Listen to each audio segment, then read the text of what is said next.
Food, તમામ Chinese food, તમામ bakery product, તમામ ઠંડા પીણા ખાવાનું બંધ કરું છું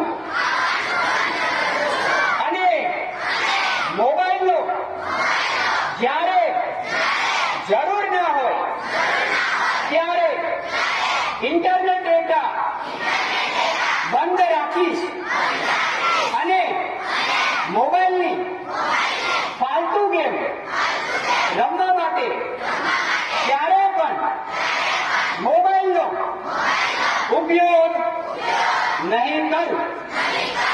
તમારા માટે ચાલુ.